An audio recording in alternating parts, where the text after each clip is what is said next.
to another edition of Talking Ball. Today, we are continuing our tour around the ACC, and we're talking about the NC State Wolfpack ahead of the 2024-25 season. And it may not have been a great, first 85% of the season for NC State last year, but boy, was that last 15 to 20% awesome. They went on a nine-game winning streak with the ACC tournament, and then winning 4 games in the NCAA tournament. Made it to the Final Four where they lost to Purdue. Just a great run by Coach Keats' crew. 26-15 overall last year, 9-11, which was 10th in the ACC, and they made it to the Final Four, which is just it was an incredible run. Obviously headlined by the two DJs, DJ Burns and DJ Horne, but I think also Mohamed Diarra was an essential, a component of that team last season. And it was just, listen, this is has a Duke basketball channel. I'm a Duke fan. They beat Duke twice in that 9-game stretch. And it almost felt inevitable in certain points. Like, Duke had nobody, and most teams didn't have anybody to guard DJ Burns. And it was really the guy, though, that consistently, made things worse for Duke was Mohamed Diarra, because he would get those timely rebounds. When you think you've got to stop, he's got an offensive rebound. When you think you've got a loose ball, Diarra came up with it.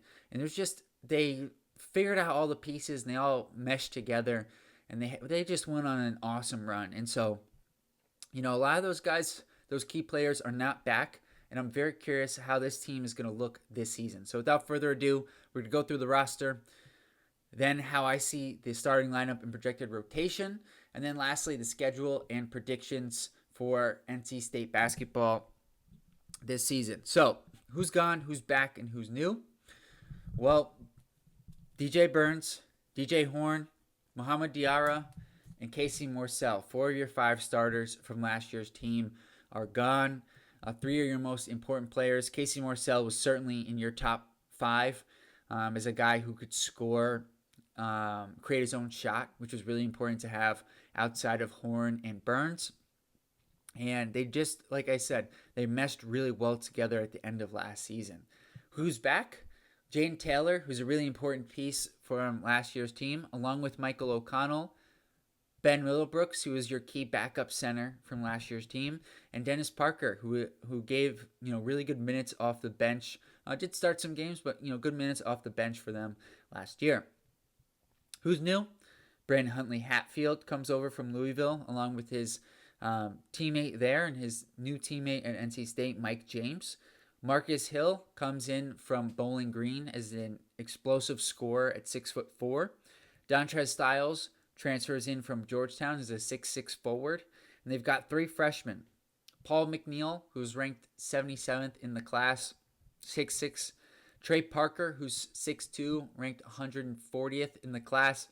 And Ismail Diouf, not a freshman, I apologize, but coming over from the Canadian Basketball League, 6'9" forward. I think he's going to play more as a 4 than a 5, but we'll see. So, how do I see the projected lineup and rotation? I think this is how I see it. I think Jaden Taylor, Marcus Hill, Mike James, Dontrez Styles, and Brandon Huntley Hatfield are going to start. I think Michael O'Connell is going to come off the bench, but I could see him starting and either Mike James or Dontrez Styles coming off the bench. Maybe Marcus Hill. I think Taylor and Huntley Hatfield are assuredly in the starting lineup. The reason why I'm thinking O'Connell could end up as a starter, he started about half the games last season, and he was a starter in that key stretch at the end of the season. He was their leading assist man last year, just over 3 assists per game. And they didn't really bring in a playmaker, so I wonder if it will be a value to Coach Keats to have him in the starting lineup. I think Dennis Parker, Ben Middlebrooks, Ismail Diouf, and Paul McNeil are also part of the rotation.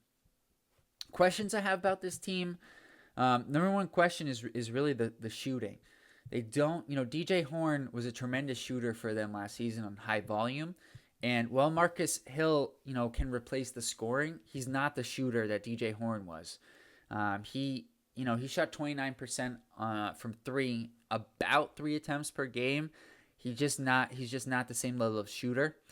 And I would say the best shooter that they brought in was probably Dontrez Styles, who did hit 37% on his threes on about 4 attempts. So I think they're a little bit worse from the shooting perspective. And also, part of that is that they don't have DJ Burns, who just created a lot of open shots for his teammates because it was nearly impossible to guard that man one-on-one. Schedule and predictions.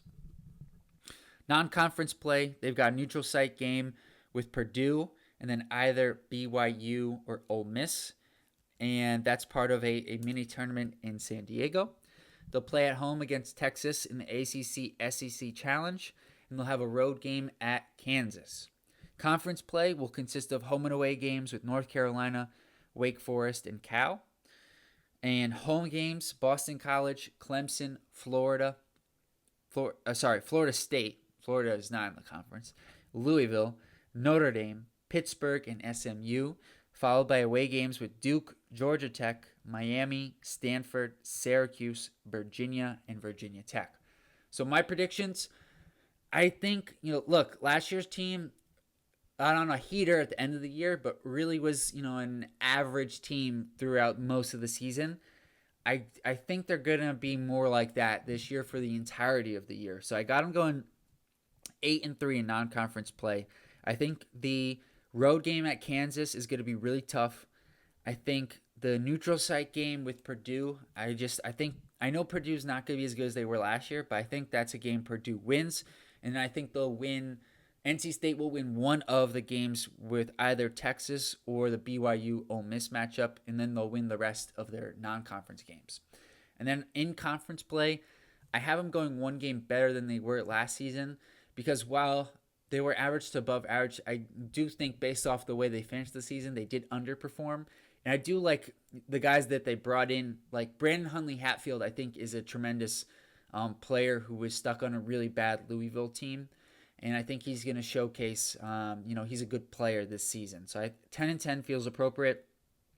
So 18-13 overall, which I think puts them on the outside looking in of the NCAA tournament. But let me know what you guys think in the comments below. If you're new to the channel, please subscribe, like this video, share it with a friend, and I'll see you guys next time. Peace.